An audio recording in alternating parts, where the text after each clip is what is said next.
विधिज्ञ नानासाहेब खुटाडे. लेखक प्राचार्य प्रशांत पाटील. अभिवाचन दत्ता सरदेशमुख. विधिज्ञ नानासाहेब खुटाडे. ॲडव्होकेट अशोक गंगाधर खुटाडे यांचा जन्म 27 फेब्रुवारी 1950 नामपूरच्या प्रथितयश खुटाडे घराण्यात झाला.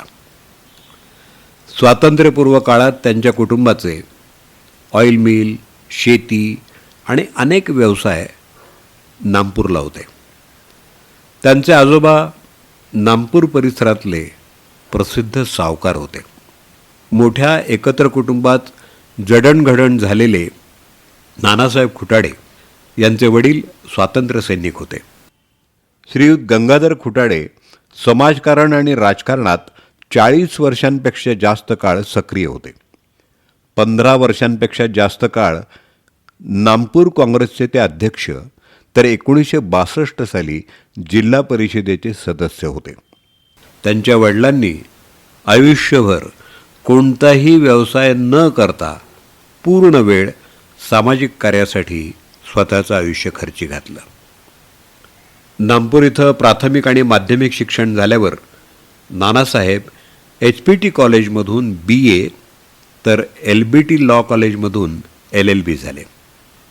सुरुवातीला अशोक खुटाडे उर्फ नानासाहेब खुटाडे यांना मुंबई हायकोर्टात आपण प्रॅक्टिस करावी असं वाटत होतं, परंतु तत्कालीन कौटुंबिक परिस्थिती बघता त्यांनी नाशिक जिल्हा कोर्टात आपली वकिलीची प्रॅक्टिस सुरू केली. खुटाडे वकिलांची बालपणापासूनची जडणघडण आध्यात्मिक वातावरणात झाली. नाशिकला प्रॅक्टिस सुरू करावी म्हणून ते जनार्दन स्वामी आश्रमात स्वामींचं दर्शन घ्यायला गेले आणि प्रॅक्टिस सुरू करायची आहे, आशीर्वाद द्या असं स्वामींना म्हणाले. तेव्हा आश्रमात औरंगाबादचे रामकृष्ण पाटील उपस्थित होते. स्वामींनी त्यांना तुझं काम यांना दे आणि कामाची फी पण दे असं रामकृष्ण पाटील यांना सांगितलं. त्यामुळं पहिल्याच दिवशी नानासाहेब खुटाडे यांना काम आणि पैसे दोन्ही मिळालं. खुटाडे वकील जोरात कामाला लागले आणि लवकरच त्यांचा वकिली व्यवसायात जम बसला. त्या काळात दौलतराव घुमरे वकिलांचं मार्गदर्शन त्यांना लाभलं. त्याच काळात वडिलांच्या आजारपणामुळं त्यांना फार मोठ्या आर्थिक अडचणींना सामोरं जावं लागलं. परंतु तेव्हा सिलिंगचे फॉर्म भरून घ्यायचं मोठं काम सुरू झालं. त्यामुळं आर्थिक उत्पन्न नानासाहेबांना मिळायला लागलं. त्यांनी अत्यंत मेहनत घेऊन वडिलांवरती औषधोपचार केले आणि नंतर संपूर्ण कुटुंबाची जबाबदारी स्वतःवर घेतली. सुरुवातीला ते आठवड्यातला एक दिवस सटाणा कोर्टात प्रॅक्टिस करायचे. त्याच काळात त्यांच्या वडिलांचे मित्र पंडित धर्मा पाटील लोकांमधून नगराध्यक्ष झालेले होते. आईला त्यांनी वडिलांनी नगरपालिकेचे वकील म्हणून नेमण्याकरता पंडित धर्मा पाटील यांच्याकडं शब्द टाकावा असं सांगितलं. आईनं ही गोष्ट वडिलांना सांगितल्यावर त्यांनी नानाला स्वतःच्या पायावर प्रॅक्टिस सेट करता येत नसेल तर त्यानं घरी येऊन शेती करावी असं सांगितलं. असा अत्यंत स्वाभिमानी कुटुंबाचा वारसा नानांना लाभला.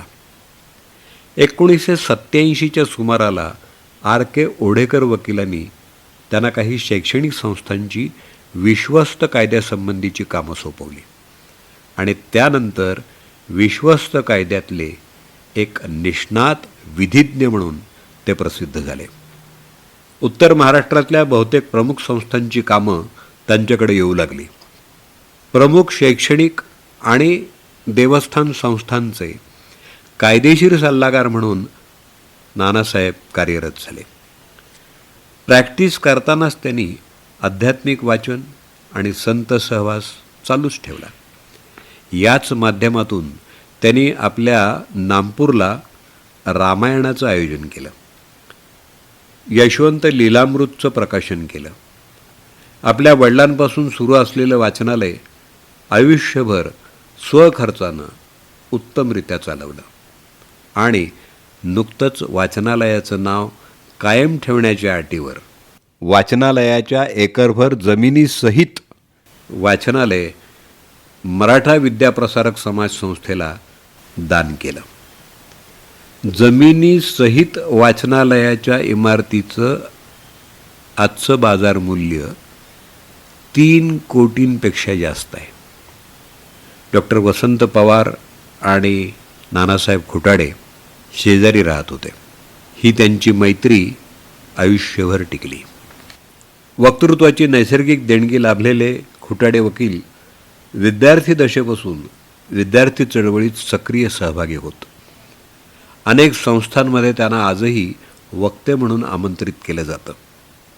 1991मध्ये जिल्हा न्यायाधीशाच्या सरळ मुलाखत पद्धतीत त्यांची जिल्हा न्यायाधीश म्हणून नियुक्ती झाली.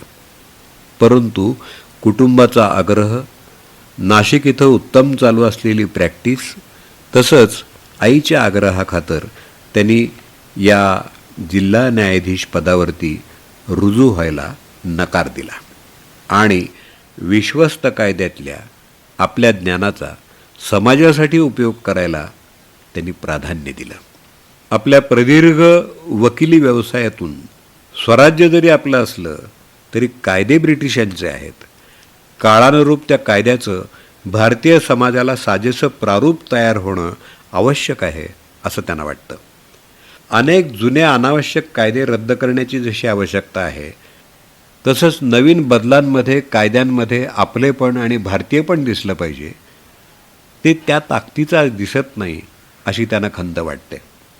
नाशिक जिल्ह्यात 3000पेक्षा जास्त वकील प्रॅक्टिस करत असले तरी अतिशय यशस्वी वकिलांची यादी 10पेक्षा जास्त मोठी नाही याचीही त्यांना खंत आहे. नवीन वकिलांनी संभाषण कौशल्याबरोबरच वकिली व्यवसायाचे बारकावे समजून घेणं आवश्यक आहे असं नानासाहेबांना वाटतं. आयुष्यभर शैक्षणिक संस्था आणि देवस्थानं यांच्याविषयी कायदेशीर शेकडो विषय हाताळल्यामुळं देवस्थानाच्या व्यवस्थापनाची त्यांची स्वतःची मतं तयार झाली आहेत.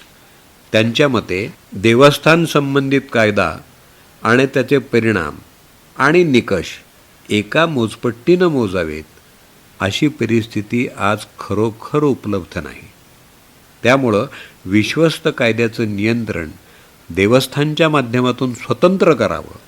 शैक्षणिक संस्था आणि वादविवादाची कामं यासाठी स्वतंत्र व्यवस्था अस्तित्वात आणावी ही वर्तमान काळाची गरज आहे आणि अशीच व्यवस्था भविष्यात कायद्याने आणण्याची आवश्यकता आहे.